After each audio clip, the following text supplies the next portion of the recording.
Listen to the Alok Nitin podcast at a YouTube near you.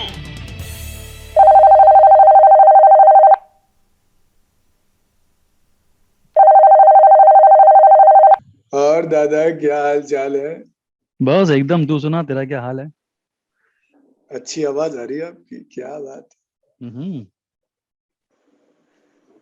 तारीफ ऐसे free में नहीं की थी, वहां से आप भी बोलिए कि नितिन तेरी भी आवाज अच्छी आ रही बेटे। नहीं नहीं, तेरी भी आवाज अच्छी है। तेरी तो बुलंद आवाज है यार, एकदम अरे भारी थैंक। भरकम बच्चन टाइप्स। नहीं बट कैसा लग रहा है आपको? एकदम अत्याधुनिक आधुनिक सर्व सुविधा युक्त इक्विपमेंट्स टेक्निकलिटी से भरे हुए स्टूडियो से ना बात करके अपने बेडरूम में बैठ के सिकुड़ के लैपटॉप के जरिए इसे रिकॉर्ड करते वक्त कैसी फीलिंग आ रही है आपको?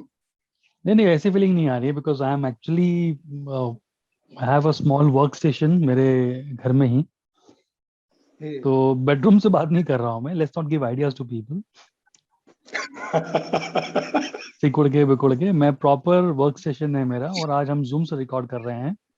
तो I am sure the voice quality will be better. So let's rock and roll Nitin.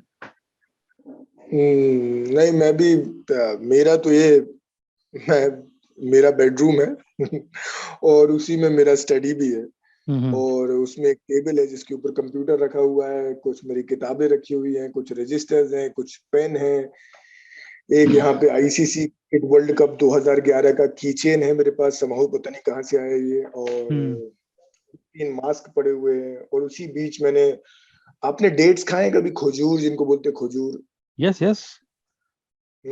उसके 2 खाली डब्बों का प्रयोग करके मैंने एक स्टैंड जैसा बनाया जिसपे मैंने मोबाइल रख लिया, और अब वो अब मेरे थोपड़े के बिल्कुल सामने आ रहा है। अच्छा अच्छा तो अच्छा मैं अच्छा। अपनी मेक बिलीव स्टूडियो से आपके साथ जुड़ा हुआ हूँ, and I am feeling good. Super super. You know, Ronaldo हमारा जो फुटबॉल प्लेयर है, आए हाय क्या बात लेकर आए हो, हाँ हाँ। उसने कमाल की चीज कर दी थी यार परसों। तेरे को पता होगा। अच्छा किया ना उसने, शेर खान टाइप का काम, यानी मतलब साधारणता एकदम ये एकदम सब एकदम आजकल एकदम। एक साधारणता आजकल ये सब दिखता नहीं है इतने कमर्शियल वर्ल्ड में। इसमें वो बोलता ना तो आपने बुद्धा। क्या देखा उसके बारे में बताइए थोड़ा। नहीं, वही सही में उसने कोका कोला की बोतल हटा के पानी की बोतल रखी, which was a huge statement that he made to the world, to youngsters, saying कि भैया ये नहीं पियो, आप पानी पियो। यू हाँ नो। यार वो तो है, बहुत ही बढ़िया लगा वो मेरे को देख के। I mean hands off to him, because you know, if you see, एक प्लेयर जो होता है, चाहे वो क्रिकेट खेले फुटबॉल खेले, यूजुअली कमर्शियल टर्म्स के लिए बहुत बहुत प्रेशर में आ जाता है। ही बहुत कुछ वो कर नहीं सकता है जो उससे करनी चाहिए इंसानियत के दायरे में रख के। इट्स वेरी सैड हम्म। कि हमारे इंडिया में जो प्लेयर्स हैं, क्रिकेट खेलते हैं, ये खेलते हैं, वो खेलते हैं, इतने बड़े डरे से, घबराए हुए, सहमे से हुए हैं कि ये कर दिया तो वहां से डंडा पड़ेगा तो निकल जाएंगे। 2-4 साल की जिंदगी है, पैसे कमा लो, तो आत्मा मर जाती है। But I feel that these guys are showing the way to the world यार।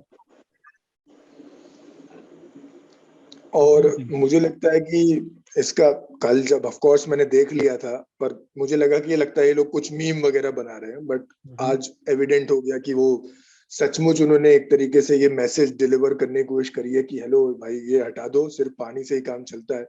राइट। और नागपुर मुंबई में जितने भी मेरे दोस्त हैं वो भी यही कहते हैं कि भाई ये क्या कोका कोला थम्स अप वगैरह पीता है, पानी में पीना भाई। हम्म। तो उनको भी ये जेस्चर बहुत पसंद है। हाँ भाई अपन भी पानी वाले हैं भाई। नहीं, यूजुअली क्या होता है, ड्रिंक्स होते हैं वो कभी कभार आप वीकेंड्स में पियो, एक आध बार पियो तो कोई गलत नहीं है, nothing wrong in that, as a enjoyment के लिए। बट अगर आप गैस मैंने कितने साल से ऐसा कोई कोल्ड ड्रिंक या बेवरेज नहीं पिया है। वैसे मैंने टेक अवे दे मैंने आपको गिव अवे कर ही दिया कि कितने साल से। मेरे को हम्म, लग रहा था मैंने ना 2-2.5 साल से कोई कोल्ड ड्रिंक नहीं पी है। हाँ, मैंने भी काफी टाइम से नहीं पिया है। मैं तो ज्यादा पीता भी नहीं था, जस्ट दैट कि यू फील कि समटाइम्स आप खाते हैं, पर अगर पिज्जा खा रहे हो, बर्गर खा रहे हो, तो उस टाइम पे एक हाथ पी लिया ठीक है। on regular basis. They hit the spot, हाँ वैसा वाला एक बोलने के लिए। हाँ, absolutely. But नहीं, I पिज्जा के still, बाद तो पिज्जा के बाद उसका अलग ही मजा है दादा। पूरा यानी पिज्जा खा लो, साथ में पीते जाओ, और वो यानी जो उसका जो कॉम्बिनेशन इफेक्ट होता है, yes, hit yes, the I mean, spot, वैसा वाला निकलता है फिर मुंह से। हाँ, मतलब ये just that कि I guess to encourage people not to only have that, पानी जो है, and that point was very well made by Ronaldo, amazingly made by Ronaldo. Cold drink का तो मुझसे मत ही पूछिए दादा। एक बार अभी ये 2 साल तो अपने लॉकडाउन में निकल गए, बट उसके पहले एक बार जबलपुर कैसा गर्म पड़ता है आपको पता है, 47-48 डिग्री जाता है। Right. और मैं एक यहाँ पे मार्केट प्लेस में खड़ा हुआ था, और वहां पे एक बंदा अपने स्कूटर पे उतरा, और उसके स्कूटर पे प्लस साइन था, तो आई थॉट कि ही इज अ डॉक्टर। और वही 45-50 के बीच में कहीं पे एज, और थोड़ा सा मतलब इंसान जब लगने लगता है ना देख के कि थोड़ा वजन भी आ रहा है, बुढ़ापा भी आ रहा है, सब कुछ। वो बंदा शाम के 4 बजे, लू चल रही होगी, मैं किसी काम की वजह से वहां पे खड़ा हुआ था, वो उतरा, एक पान की दुकान पे स्कूटर लगाया उसने, और उसने एक सिगरेट मांगा और सिगरेट स्मोक करना शुरू किया। फटाफट उसको जला के फूक के उसने फेंक दिया, और फिर उसने एक कोका कोला की बोतल मांगी, वो आधा लीटर वाली होती है जो, और भाई वो एक ऐसा खोल के सीधे गप गप गप गप गप गप गप गप ऐसे ऊपर से, यानी आप समझ रहे हो, ऐसे भी नहीं कि मुंह लगा के पूरा एक बार में, ऐसे ऊपर बोतल है और ऐसे ढकेल के गप गप गप गप करके वो विद इन 10 सेकेंड्स 15 सेकेंड्स उसने खत्म कर दिया उसको। वाह। मैं बोला भाई ऐसे डॉक्टर होना चाहिए अपने। यानी वो पूरा फिजिक्स, केमिस्ट्री, बायोलॉजी सबके अगेंस्ट में जा रहा था वो। कि साधारणता कहते हैं कि गर्मी के समय में यहाँ पे यानी ऐसी गर्मी होती ना दादा कि टेम्परेचर को नॉर्मल करने के लिए साधारणता ये बोला जाता है कि गर्मी में आप गर्म चाय पी लो, वो ज्यादा बेटर है। लेकिन उस समय पे जब लू वगैरह चल रही होती है दिन में 2-3 बजे के समय पे, तब ऐसा दही वाला कुछ खाओ, ठंडा कुछ मत खाओ, क्योंकि वो ऑफ कोर्स ऑपोजिट टेम्परेचर हो जाते हैं ना, कि बिल्कुल चिल्ड आपने पेट में डाल दिया, पेट में वैसी गर्मी है, बाहर भी गर्मी है, तो वो अच्छा नहीं होता। तो दिस वाज हॉरिबल दादा। आपके उधर मिलते हैं क्या ऐसे डॉक्टर्स? मैं तो बता रहा हूँ कि वो आदमी जो इंसान है, इंसान नहीं था, वो मैन इन ब्लैक का एलियन था। क्या चीज है बे तू? एग्जैक्टली, इंसान तो ऐसा पी, हमारे मुंबई में तो डॉक्टर्स नहीं मिलेंगे तेरे को बेचारे, जो बट लू से उतर के सीधा कोका कोला की बोतल खोल के गट से पी जाएंगे। ये इसके लिए जिगरा चाहिए हाँ, वो और करने वो के लिए कोई यार। गरम ठंडा का भी नहीं दादा। जैसे आई हैव सीन, मतलब मेरे साथ ये होता है कि गरम ठंडा का बहुत इशू है। अगर मैं चाय के बाद कुछ ठंडा खा लूंगा ना, तो तुरंत मेरा सोर थ्रोट होता है, गले का इन्फेक्शन होता है, फिर मैं 3 दिन के लिए निपट जाता हूँ। तो आई अवॉइड गरम ठंडा, मतलब ये हमारे घर में सभी को है, मतलब कि कुछ भी गरम के बाद अगर ठंडा, या ठंडे के बाद बहुत गरम ले लो तो बहुत ही हालत खराब हो जाती है। बट मेरे को ये कहना पड़ेगा दादा, I am loving this experiment. मुझे लग रहा है कि हमको और मजा आ रहा है ऐसे बैठ के अपने अपने वर्क स्टेशन से बात करने में। How are you feeling it? आपको कैसा लग रहा है? It's very comfortable. I mean obviously work session है, सामने लैपटॉप खुला है, कीबोर्ड्स है, प्रॉपर सिस्टमैटिक बैठे हैं, एंड बिकॉज लैपटॉप खुला है तो you can check something very quickly, फिर कुछ रेफरेंस चेक हाँ नहीं, करना है। मुझे पर्सनली बहुत रिलैक्सिंग लग रहा है, ये बहुत अच्छा लग रहा है, और आई एम श्योर ये रिलैक्सेशन जो है वो हमारे लिसनर्स तक भी पहुंच पाएगा। वो भी आराम से भाई लगा के उसको आराम से जहां जिस समय पे सुनना चाहे। और तो गुड यार, गुड गुड गुड, ये बहुत अच्छी बात है। वैसे आपने स्पोर्ट्समैन की बात करी, आज जबलपुर में भी सुबह से एक स्पोर्ट्समैन की बात हो रही, स्पोर्ट्स वुमेन की बात हो रही है। क्या बात है? हाँ, हमारे जबलपुर की एक लड़की ने बड़ा जबरदस्त काम कर दिखाया है भाई। आपको मालूम है ना, तो टोक्यो में ओलंपिक्स होने वाले हैं, हाँ हाँ, और उसी के साथ पैरालंपिक गेम्स भी वहां पे होने वाले हैं। राइट। पैरालंपिक गेम्स हमारे उन एथलीट्स के लिए होते हैं जो जज्बा नहीं हारते, जिनका जुनून कम नहीं पड़ता, भले ही उन्हें कोई फिजिकल डिसेबिलिटी हो, लेकिन उसके बाद भी वो खेलते हैं और अच्छे से अच्छा परफॉर्मेंस देते हैं। और ऐसे लोगों को रिकॉग्नाइज करने के लिए, ऐसे स्पोर्टिंग टैलेंट्स को वर्ल्ड स्टेज प्रोवाइड करने के लिए पैरालंपिक गेम्स भी टोक्यो में होने वाले हैं। और उसमें हमारे जबलपुर की एक बड़ी ही नौजवान ये लड़की है, रुबीना फ्रांसिस इसका नाम है। और रुबीना फ्रांसिस एक पैराशूटर है, और इसने ओलंपिक्स में क्वालिफाई किया है, Wow. सॉरी पैरालंपिक्स में क्वालिफाई किया है। हाँ, Hmm. और ऐसा करने वाली वो जबलपुर की पहली लड़की बनी है, मध्य प्रदेश की वो पहली लड़की बनी है, और इंडिया से ऐसा करने वाली शायद वो 9वीं है। एक मिनट, मैंने कहीं पे लिखा हुआ है, एक सेकंड में आपको बता देता हूँ। हाँ, ऐसा करने वाली वो मध्य प्रदेश की पहली है, और Hmm. इंडिया की वो ऐसी 9वीं पैरा शूटर है जिसने ये Wow. अनोखा काम किया है। Amazing, यार, amazing. What a feat. और मैंने उसको फेसबुक पे रीच आउट भी किया है, मैंने उसको मैसेज ड्रॉप कर दिया है, बट ये जो खिलाड़ी टाइप्स होते हैं ना दादा, ये लोग कुछ ज्यादा मतलब ये सोशल नेटवर्किंग पे एक्टिव नहीं होते हैं, तो उसका प्रोफाइल देख के मुझे लग रहा है कि उसने ज्यादा कुछ पोस्ट भी नहीं किया है। 2-3 उसके पिक्चर्स हैं, और एक विराट कोहली का पिक्चर जरूर उसने डाल रखा है, और मैंने उसको इनविटेशन छोड़ दिया है, तो अगर उसे समय मिलता है अभी वहां जाने के पहले, आई एम श्योर उसको प्रिपरेशन करनी होगी वगैरह वगैरह में वो व्यस्त होगी, तो हम उसको अपने पॉडकास्ट पे लेके आएंगे।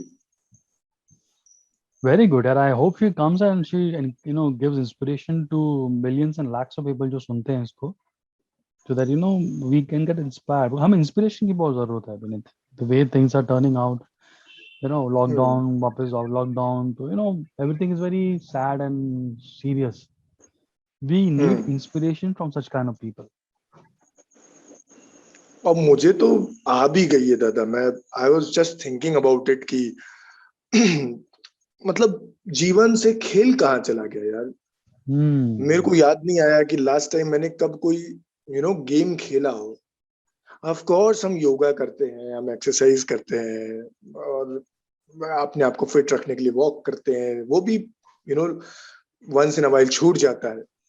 बट जहां पे जिन लोगों के पास कोई डिसेबिलिटी है, उसके बाद भी these people are so excited to play, वो लोग खेलते हैं और अपना कैलिबर प्रूव करते हैं। वहीं हम जहां सब कुछ है हमारे पास, मुझे याद नहीं आया दादा लास्ट टाइम मैंने कब कोई स्पोर्टिंग इवेंट में पार्टिसिपेट किया हो, कि खेला हो कुछ, कि जैसे टेबल टेनिस का एक सेट नहीं। वैसे ठीक है, अभी मुझे याद आ गया आपसे बात करते करते, अभी जो मैं आपको बताता भी था, 6 महीने पहले जिस कॉलोनी में हम लोग रहते थे, तो हमने वहां बैडमिंटन खेलना शुरू किया था। और मैं गया एज अंडरडॉग था, लेकिन वहां पे फिर मोहल्ले के सारे बच्चों को मैंने हराया बैडमिंटन में सो कॉल्ड मिलेनियल्स को। तो अच्छा है, कम से कम ये बात करते करते मुझे ध्यान में आया कि हाँ, I was playing badminton. But हम लोग शायद इतना दूर हो गए हैं दादा अपने फ्रेंड्स से, एक्चुअल फ्रेंड्स से। फेसबुक पे तो सब एवरीवन इज लाइक कनेक्टेड है ना, लेकिन ऐसे दो दोस्तों की कमी हो गई है जीवन में कि जिनके साथ आप छोटी सी जगह पे क्रिकेट खेल लो या बैडमिंटन खेल लो। आपको क्या इसमें लगता है दादा, आप लास्ट टाइम क्या कब खेले थे मतलब? See, obviously, जी, खेला तो क्या, I go to gym every day. I used to go to gym every day before lockdown. So that was my major sports. और वहीं पे स्पोर्ट्स में फिर हमारे जिम में बॉक्सिंग होती है, ये होती है। I used to participate off and on in these sporting events हमारे जिम में। लेकिन लास्ट ईयर लॉकडाउन शुरू हुआ तो जिम बंद हो गया, फिर थोड़ा सा खुला बीच में, फिर वो it was under only certain amount of people can come, तो मेरे को उसमें नहीं मिला। फिर अभी लॉकडाउन वापस हो गया, तो जस्ट 1.5 साल से जो ये लॉकडाउन अनलॉकिंग चालू है, इसकी वजह से yes, I have also not been able to participate whole heartedly, but I do yoga at home every morning. I diligently do yoga, 1-1.5 घंटा योगा करता हूँ। तो I think I am trying to keep myself as fit as possible. Point taken दादा, वो तो है, वो अपन सब कर रहे हैं, बट एक जो वो थ्रिल होता है कि आपको एक गेम खेल रहे हो अपने किसी ओपोनेंट के साथ, और आपको पॉइंट स्कोर करना है, आप कई बार जीतते हैं, आप कई बार हारते हैं, वो स्पोर्ट्समैनशिप आपके अंदर से निकल के आती है। तो मुझे लगता है उसकी जरूर थोड़ी सी कमी मैं महसूस करता हूँ अपनी लाइफ में। Yes, I mean we used to play volleyball हमारे जिम के सामने, तो वो डेफिनेटली मैं पार्टिसिपेट करता था। But obviously lockdown, everybody is very conscious, social distancing and all that, so we hope that it returns to a stage where we can participate and we can take it further. Social distancing से मेरे को ये ध्यान में आ रहा है दादा, ये जो अभी मैं बोलने वाला हूँ ना, इसकी वजह से कई लोग अपनी सोशल डिस्टेंसिंग कर सकते हैं ये 2-3 प्राइवेट प्लेयर्स के साथ। पता नहीं ऐसे बोलना भी चाहिए कि नहीं चाहिए, लेकिन हॉरिबल दादा, ये लोग ऐसा कैसे कर रहे हैं मतलब भाई। आपको पता है जो ट्राई अपनी संस्था है उसने आज ना एक रिपोर्ट जारी की है और उसको दैनिक भास्कर ने फ्रंट पेज पे 3-4 लाइन में समराइज करके दिया है। ओके। और ट्राई ने बताया है कि जो इंडिया में 4G नेटवर्क्स काम कर रहे हैं हम्म। उसमें सबसे अच्छा डाउनलोड स्पीड किस नेटवर्क का है? ओके। आप गैस करना चाहते हो क्या किसका है सबसे अच्छा डाउनलोड स्पीड? BSNL। गलत जवाब। ओहो, कौन है एक फिर? और गैस कर लो। जियो। जियो। जियो भाई अपना जियो जियो जियो जियो जियो जियो। और मैं बता भी देता हूँ आपको, जियो की ऑन एन एवरेज इन लोगों ने स्पीड पाई है 20 Mbps। हम्म। एयरटेल का आता है 5 Mbps। अच्छा। और वोडाफोन आइडिया का आता है 6 Mbps। वाओ। इतना डिफरेंस क्यों दादा? मतलब भाई वो जियो वाले ऐसा कौन सा कोई सा और तार वार कुछ, क्या कौन सा ट्रांसफार्मर एक्स्ट्रा लगा रहे कि ये लोगों को 20 Mbps दे दे रहे हैं वो अपने कस्टमर्स को? और एयरटेल और वोडाफोन, आई हैव सीन, आपके पास भी एयरटेल कनेक्शन है, मेरे पास भी एयरटेल कनेक्शन है, और कई जो लॉयलिस्ट हैं वो अभी भी यानी मतलब जियो में नहीं गए हैं, but this can shock everyone ना, एयरटेल और वोडाफोन के कस्टमर्स को। इसके अलग अलग पैरामीटर्स होते हैं कि किस पैरामीटर्स पे क्या है ना। फॉर एग्जांपल मेरे यहाँ पे एयरटेल अच्छा होगा, जियो कम होगा, बिकॉज उसकी सिग्नल यहाँ पे स्ट्रेंथ कम होगी। तो बहुत सारे फैक्टर्स होते हैं ना, इट्स नॉट जस्ट वन एक कि एक शहर में आ गया या एक सिटी में आ गया तो ये बाकी सब बकवास है। अलग अलग फैक्टर्स होते हैं इसके कैलकुलेशन करने के। लेकिन एक इंटरेस्टिंग बात मैं तेरे को बताने वाला था, भूल गया मैं। वो ये है कि तेरा भेड़ाघाट जबलपुर में जो है, हाँ हाँ वो शायद यूनेस्को की वर्ल्ड हेरिटेज साइट में उसका टेंटेटिव लिस्टिंग होने वाली है। हाँ हाँ हाँ हाँ, वो हम लोगों ने भी सुन रखा है दादा, वो प्रस्ताव काफी समय से चल रहा है। हम्म। और यूनेस्को वर्ल्ड हेरिटेज साइट में बहुत करके वो बहुत जल्द आ सकता है मतलब। तो ये बड़ा अच्छा हो गया इफ इट कम्स। भेड़ाघाट अमेजिंग है दत्त, वो जो भी आता है ना वो फिर रियलाइज करता है। ऑफ कोर्स पिक्चर्स वगैरह में सबने देखा है, वीडियोस में देखा हुआ है, हम्म। बट भेड़ाघाट की अलग कहानी है भाई। जो यहाँ पे आके भेड़ाघाट को देखता है और संगमरमर की चट्टानों से, यानी कितने लोगों को प्रभावित किया। सिर्फ सिर्फ ऐसा नहीं कि कह सकते कि जो हम लोग हैं यहाँ पे रहते हैं हम ही उसके दीवाने हैं। राज कपूर साहब के जमाने से फिल्मों की शूटिंग वहां पे हो रही है। ओ यस यस। आपने अगर वो देखा हो, अशोका में एक गाना है, उसकी शूटिंग करीना कपूर आई थी तब, उसकी शूटिंग वहां भेड़ाघाट में एक बंदर कूदनी करके जगह है। तो हम्म। बहुत ऊंची दो तरफ चट्टाने हैं संगमरमर की, और बीच से नर्मदा नदी बहते हैं। उस जगह को कहते हैं बंदर कूदनी। यानी ये लोग कहते हैं कि एक समय पे बंदर वहां से कूदते थे, लेकिन अब ऐसा देख के लगता नहीं है कि वो इतना वाइड एरिया है उसको कैसे कवर कर सकते हैं बंदर, लेकिन राइट। उसका नाम ही है इसलिए बंदर कूदनी। और फिर अभी मोहनजोदारो जो फिल्म आई थी हम्म। अपने आशुतोष जी की, ऋतिक उसमें रोशन भी की। उन्होंने जो वाला सीन शूट किया है एक ऋतिक रोशन का, जिसमें वो शायद किसी मछली या मगरमच्छ का शिकार विकार कर रहे हैं, वो भी यहीं पे शूट हुआ था। तो ऋतिक रोशन आए थे, बहुत हल्ला मचा था। हम्म। तो भेड़ाघाट बहुत ही जबरदस्त जगह है मतलब। मैंने याद है, मैं भी जब बोट की विजिट में गया था, बोट की राइड कर रहा था वहां पे, तो मैंने ऐसे मजाक में उसको पूछा, गाइड को, कि कितना डीप है। He told me 400 feet. आई हाँ गॉट वो शॉक गहराई ऑफ भी माई बहुत लाइफ। शॉकिंग है। हाँ हाँ। मतलब बोला अगर गिर सॉरी। जाओ तो 400 फीट नीचे है। एंड आई एम लाइक, हम लोग मुंबई के हैं तो मुंबई में समुद्र जाते हैं तो when you go into the beach, like obviously घुटने तक पानी आता है तो you feel good about it. But यहाँ 400 फीट पानी है नीचे, तो इमेजिन कितना सारा पानी है वहां पे।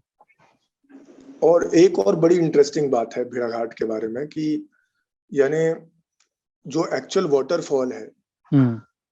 वो, यानी मतलब ज्यादातर वाटरफॉल्स हम ऐसे देखते हैं ना कि जहाँ पे कोई पतली नदी है और वो मतलब गिर रही है, तो सीनरी में वो बहुत अच्छा लगता है। हम्म। लेकिन भेड़ाघाट के साथ अलग सीन है। भेड़ाघाट में बहुत ज्यादा मात्रा में पानी नर्मदा का नीचे हम्म। गिरता है, राइट। और उसकी वजह से होता यह है कि लगभग 1-1.5 किलोमीटर पहले से हम्म। आपको उस झरने की आवाज आने लगती है, वो इतना अच्छा। ज्यादा पानी गिर रहा होता है। हम्म। यस, आप जहाँ कार खड़ी करते हो वहां से जो वॉक करके जाते हैं, आपको वहीं से यानी उनको झुम झुर्र ऐसा मतलब आवाज बिल्कुल मिलने लगता है। अरे लेकिन क्योंकि आज हम लोग स्टूडियो टाइप के सेटअप से बात कर रहे हैं, तो मैं एक चीज करना चाहता हूँ, प्लीज करके दिखा दूं क्या मैं आपको? हाँ बोल।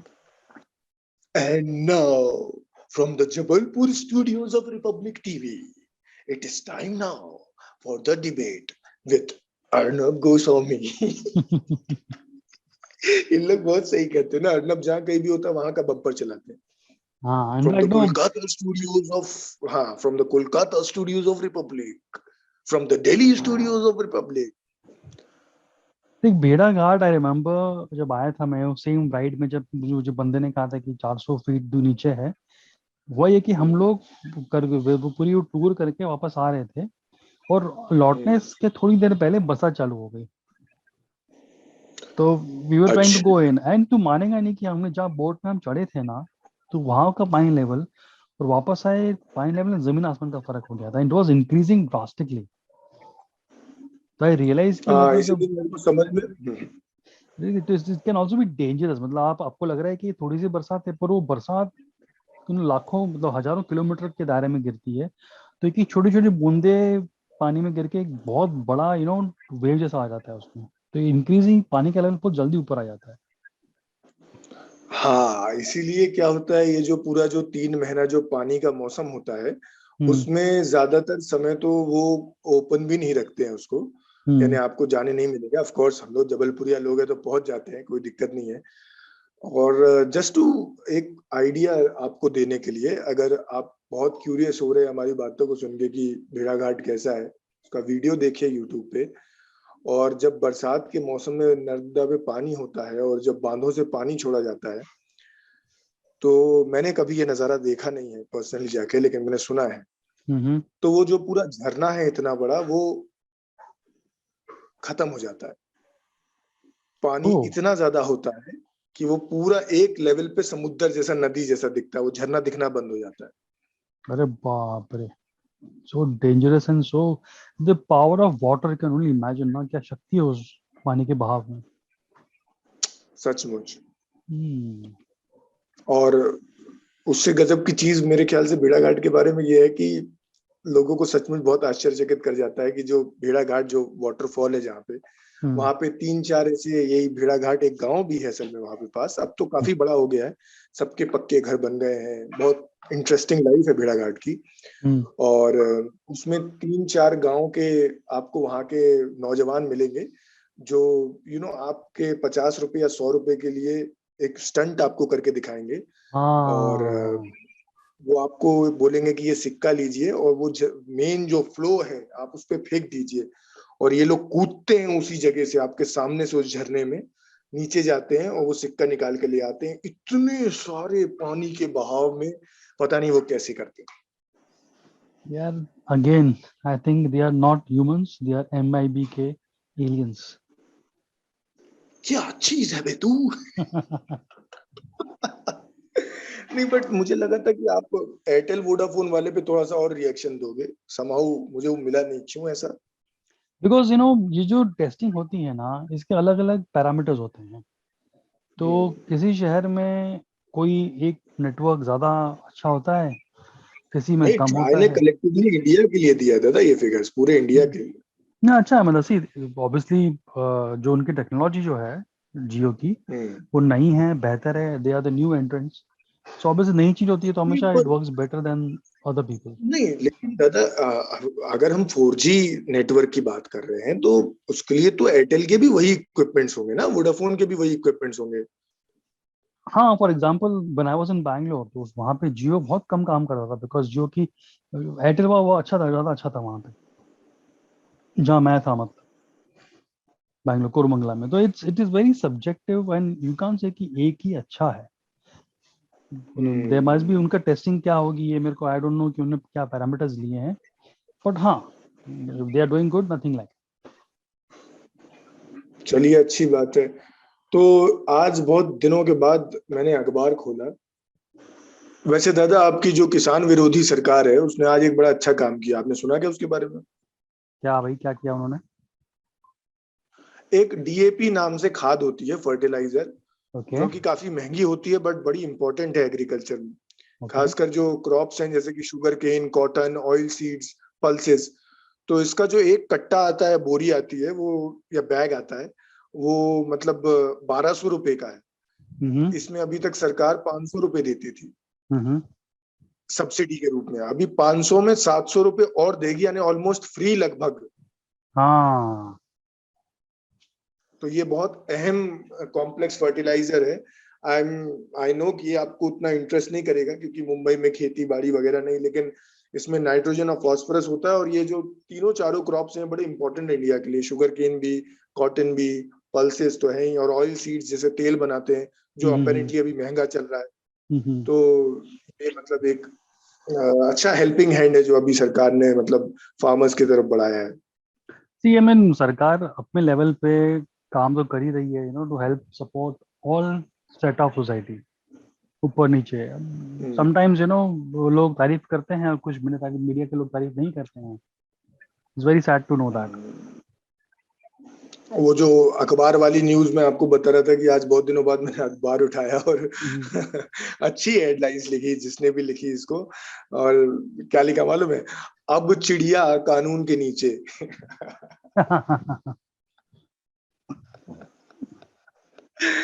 बहुत बढ़िया भाई, मेरे को तुरंत याद आया वो सर राजकुमार साहब का डायलॉग कि जानी हम उड़ती चिड़िया के पर गिन लेते हैं। तो ये भाई सही है बिल्कुल कि ट्विटर को लाइन में लाने के बाद अखबार ने लिखा अब चिड़िया कानून के नीचे। तो मुझे नहीं, समझ लेकिन में मैं नहीं आज आता सोच है। रहा था। हम्म बोलिए बोलिए, समझ में क्या नहीं आता है? कि अगर गूगल, नेटफ्लिक्स, फेसबुक, सब लोग अगर they are willing to follow the land of the law, why is Twitter only not bothered about the rules that India has? ये बढ़िया क्वेश्चन है दादा आपका,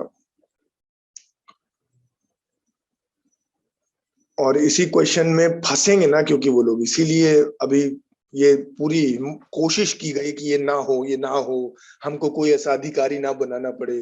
क्योंकि भाई उसमें बेसिकली गवर्नमेंट ये कह रही है कि भाई आप एडिटोरियल रिस्पॉन्सिबिलिटी लो, मतलब, है ना, जितना अपन को अभी तक समझ में आया है कि अगर मान लो कोई गलत फेक न्यूज किसी ने चढ़ाई है, कुछ बोला है, तो आप उसको तुरंत हटाओ आप, और ये रिस्पॉन्सिबिलिटी ये लोग अभी तक नहीं लेना चाह रहे थे।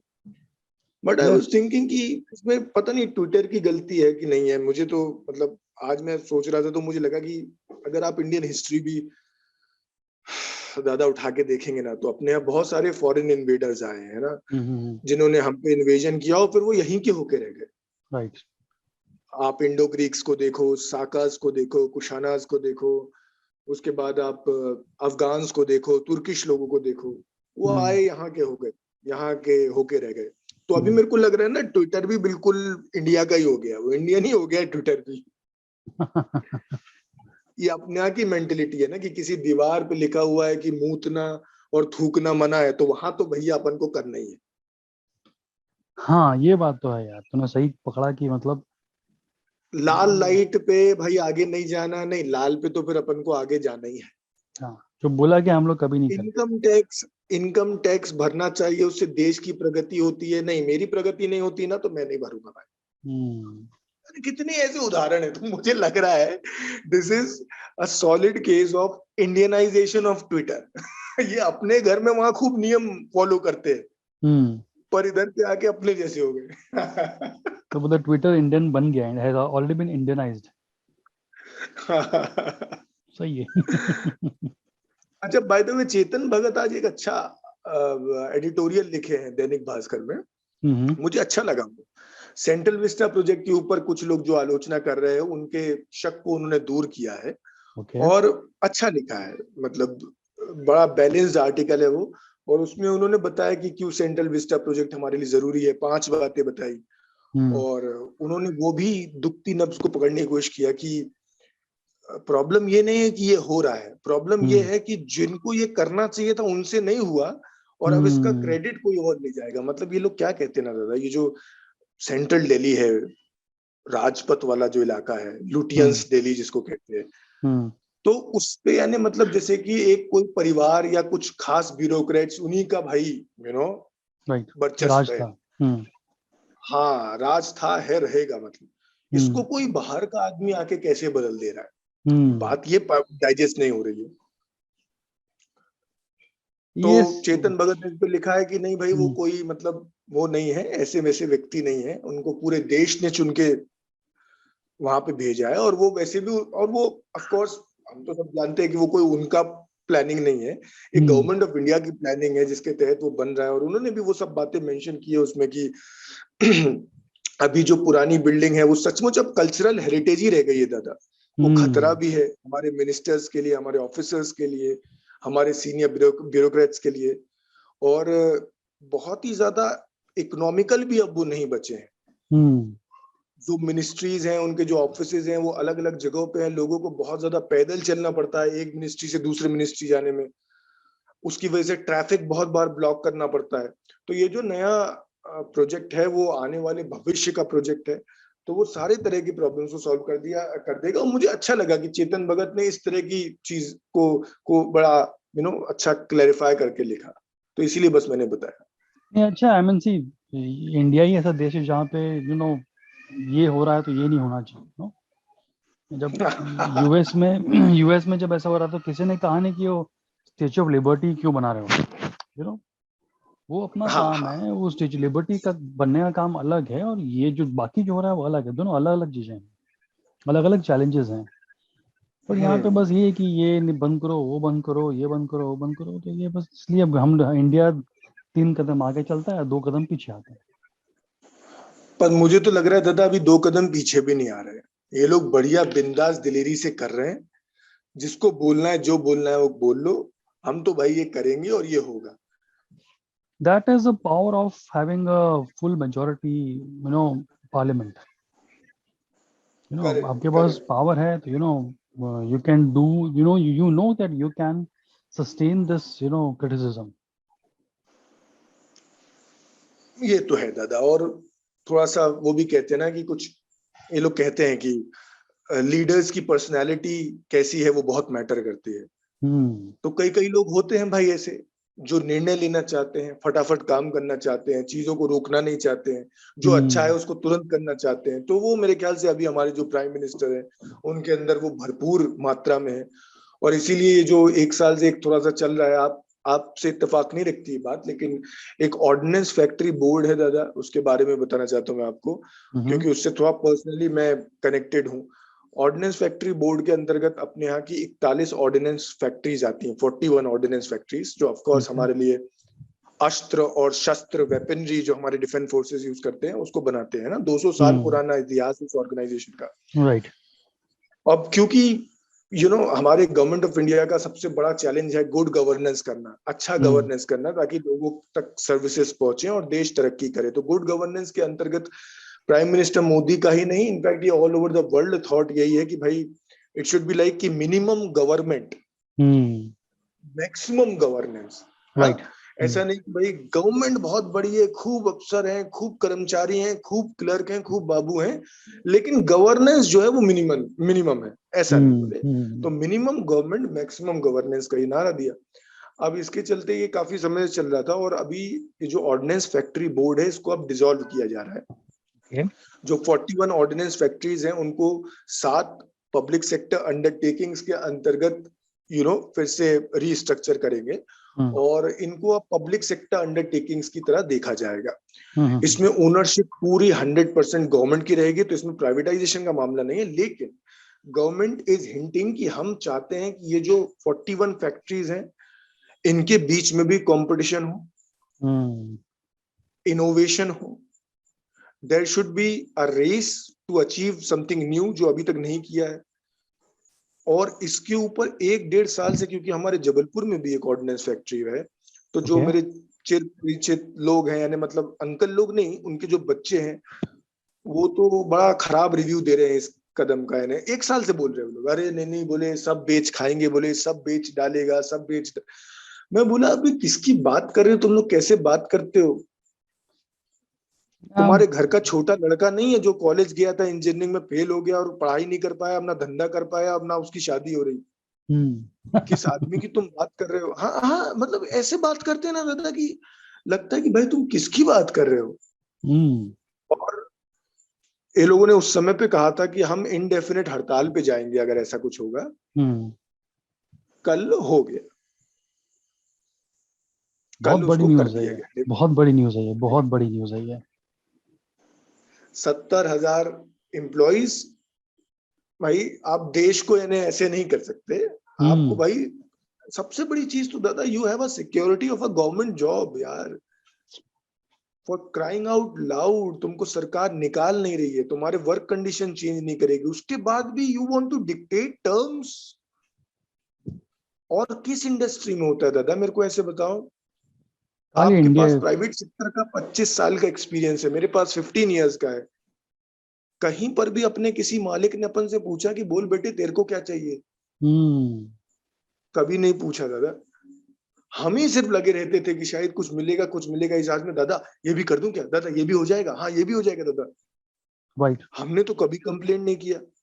तुमको सरकार इतना बढ़िया सिक्योरिटी ऑफ जॉब, तुम्हारे सर्विस कंडीशन, ऐश, सब कुछ बढ़िया, जिसकी वजह से तुम प्लॉट पे प्लॉट, घर पे घर, घर पे घर, प्लॉट पे प्लॉट लिए जा रहे हो। और जब सरकार तुमसे बस इतना चाहती कि भाई काम करो, तो उसमें आने मतलब नहीं नहीं। नहीं, ये सोच को बदलने वाली चीजें हैं। तो आई थिंक अब बिकॉज ये कर दिया है तो जो 70,000 जो जो कर्मचारी है, वो लोग भी सोचने का नजरिया बदलेंगे, and then it will start flowing. I am very optimistic about it. ठीक है, दे वर रेजिस्टिंग अर्लियर, अब हो गया है, they have no option, right? तो अब वो लोग भी उस डायरेक्शन में जाएंगे जिस डायरेक्शन में शिप जा रही है, and then obviously all focus will be in a positive direction. क्या बात बोली दादा आपने। और मुझे लगता है कि अगर हम लोग इस तरीके से बात करते रहे तो अपना पॉडकास्ट मतलब 2-3 घंटे का हो जाएगा लगता है, डेली एपिसोड, क्योंकि इसमें तो बहुत मजा आ रहा है दादा, अपन थक भी नहीं रहे। हाँ हाँ, बिल्कुल बिल्कुल। In fact this is a good this is a good technological, zoom का जो है, if you thank bring you a Zoom, guest. Thank you, अच्छा या कर रहे थैंक हो यू आप लोग जूम। यार। एंड अगर मान लो गेस्ट आता है तो भी क्वालिटी में फर्क नहीं आएगा। People have discovered zoom long back, हम अभी डिस्कवर कर रहे हैं, तो we are little behind in terms of that. या will catch up soon also, it's not a problem. तो चलिए फिर आज अपन शो की अंत करते हैं एक बहुत ही ऐसी न्यूज के साथ जिससे मैं विंडिकेटेड फील करूंगा। ग्लोट करने की आजकल इच्छा नहीं है, कभी भी नहीं रही है। शायद वो हमारे अंदर का इंडियन कैरेक्टर है कि हमने जो बोला था उस पर हम सही अगर साबित हो तो हम ठीक से खुशी भी नहीं मना पाते। यानी मतलब वो होता है ना एक एटीट्यूड, वो वहीं का फ्रेज है, वो वहीं चलता है कि टोल्ड यू सो एटीट्यूड जो होता है। कहा था ना पहले ही, वो अपन को करने की आदत नहीं, लेकिन फिर भी मैं आपको बताना चाहता हूँ। मैंने आपको 1 महीने पहले जब हमने पॉडकास्टिंग शुरू की थी, मेरे ख्याल से 10वां 12वां एपिसोड होगा, और मैंने आपको कहा था कि दादा मेरा ये गट फीलिंग कह रहा है इस पूरे कोविड के सीन में वर्ल्ड ने इतना रिडिकुलसली एक्ट किया है, पूरी दुनिया ने, यानी सब अपना अपना देखने लग गए। चलो ठीक है, हो सकता है उस समय की दरकार ये थी कि भाई हर देश अपने आप पे फोकस करे, बट जो हमारे लीडर्स हैं जिनकी तरफ पूरी दुनिया देखती कि भाई आप बताइए, आप सिखाइए, आप गाइड करिए, वो भी बस अपना इनवर्ड लुकिंग हो गए थे पूरे। और आज एक बड़ी इंटरेस्टिंग रिपोर्ट जारी की है एक यूके का एक ऑर्गेनाइजेशन है, इसका नाम है चैरिटीज एंड फाउंडेशन। थोड़ा सा बोरिंग है, बेयर विथ, लेकिन इसने जो जो समरी दी है ना, वो जो मैंने बात जो कही थी वो उसी को बिल्कुल सपोर्ट करती है। चैरिटीज एंड फाउंडेशन एक ऑर्गेनाइजेशन है जो हर साल एक रिपोर्ट जारी करता है जिसका नाम है world giving index. World giving index, इसमें साल 2020 की जो रिपोर्ट है उसने अफरा तफरी मचा दी है, उल्टा पुल्टा हो गया उसमें। अच्छा। वर्ल्ड गिविंग इंडेक्स ये नापता है कि किसी भी देश में रहने वाले लोग चैरिटी के माध्यम से जिनको वो जानते नहीं है उनकी कितनी सहायता करते हैं, इधर कैश देके या फिर काइंड देके। आप समझ गए? जैसे इंडिया में रहने वाले लोग कितना चैरिटी में पैसा देते हैं और फिर उस पैसे से कितने लोगों की जिनको वो जानते भी नहीं उनकी मदद होती है ना। तो इसमें 2019 तक वर्ल्ड लीडर्स ही वर्ल्ड लीडर्स थे, यानी अमेरिका, यूके, इसमें सब टॉप करते थे। राइट। इंडिया की पोजीशन इसमें बहुत खराब थी, 84th थी 2019 में। पर जो 2020 यानी द कोरोना ईयर, जिस साल ये कोरोना हुआ है उस साल के जो इनके पास जो आंकड़े आए हैं उससे आपको जान के आश्चर्य हो जाएगा दादा कि अमेरिका जो टॉप 5 में था दूसरों की मदद करने के मामले में चैरिटीज के जरिए, जो अमेरिका टॉप 5 में था वो पोजीशन नंबर 19th पे आ गया है। वाव। तो जो मैं आपको कह रहा था कि यार अमेरिका बहुत ही ज्यादा अंदर देख रहा है, इज नॉट हेल्पिंग, बहुत ज्यादा मदद नहीं कर रहा है, तो वो अपने ऊपर तो लागू होती है। और अमेरिका ऐसा भी लग रहा है कि उसने अंदर भी ज्यादा चैरिटी नहीं की है इस कोरोना के दौरान में, वहां पे भी। नहीं, he has been, सही बोला तो। और बस और चौंका देने वाली बात यह है कि इंडिया जो कि 2019 में इस रिपोर्ट में 84th पोजीशन पे था,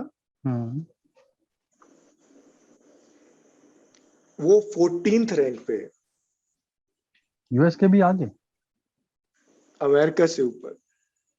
इसका मतलब है कि इस कोरोना ईयर में जो चैरिटीज इंडियंस ने दी हैं, बगैर ये जाने की किसको मदद में जाएगा, वो अमेरिका से ऊपर स्टैंड करता है हम इंडियंस में। Can you believe that? It's outstanding report यार, बड़ा अच्छा लगता है ये सुन के। Really good, well done. और वो जो हमारे कुछ अमेरिकन फ्रेंड्स जो of course they love our podcast, लेकिन उनका जो रिमार्क था कि जब मैंने वो कहा था कि जो अमेरिका से एड आई थी और उसपे बड़ा ही, मतलब मुझे वो बड़ा ही डाउन मार्केट सिंड्रोम लगा था कि वो जो कार्टन्स थे बड़े बड़े उसमें लिखा हुआ था हेल्प फ्रॉम अमेरिकन पीपल। मुझे वो थोड़ा सा बड़ा डाउन मार्केट लगा था कि भाई ऐसे लिखने की जरूरत नहीं है। ऑफ कोर्स ठीक है, वो भी सही है अपनी जगह पे लिखने के लिए, क्योंकि मुझे तर्क ये दिया गया था कि वो अमेरिकन टैक्स पेयर्स के पैसे से आया है भाई, तो ऑफ कोर्स ठीक है, क्रेडिट ले लो। बट क्या हम अमेरिका से एक्सपेक्ट करते हैं, अरे तुम हमसे बहुत आगे हो यार, तुम हमसे बहुत पावरफुल हो, तुम्हें तो ये सहायता की तरह एक देना चाहिए। जैसे एक बड़ा भाई छोटे भाई की कभी मदद करता है तो वो ऐसा थोड़ी बोलता है कि मैं बड़ा भाई हूं, मैं इसलिए मदद कर रहा हूँ तेरी। लेकिन जो हम फील कर रहे थे दादा उसको, अब ऑफ कोर्स ये भी एक रिपोर्ट है, एनालिसिस है, जरूरी नहीं कि इसको हम बिल्कुल पत्थर की लकीर की तरह लें, लेकिन जो एक ट्रेंड जो मेरे को लग रहा था वही ट्रेंड इस रिपोर्ट ने भी अनेक तरीके से बताया है। सही है। I think it's a good kind of information, and I think we should end our podcast with a good note like this. बिल्कुल दादा, बिल्कुल। मैं तो बहुत खुश हूँ और मुझे इस बात पे भी गर्व है कि हम पे जो भी बोला गया हो, लेकिन दादा मुझे लगता है कि हमने ये पूरा कोविड सिचुएशन अच्छा हैंडल किया है, इसको और अच्छा कर सकते हैं और हम करेंगे। Yes, absolutely. And I think with this note, we'll connect tomorrow again with some interesting news information. बिल्कुल दादा, तब तक के ध्यान रखिए।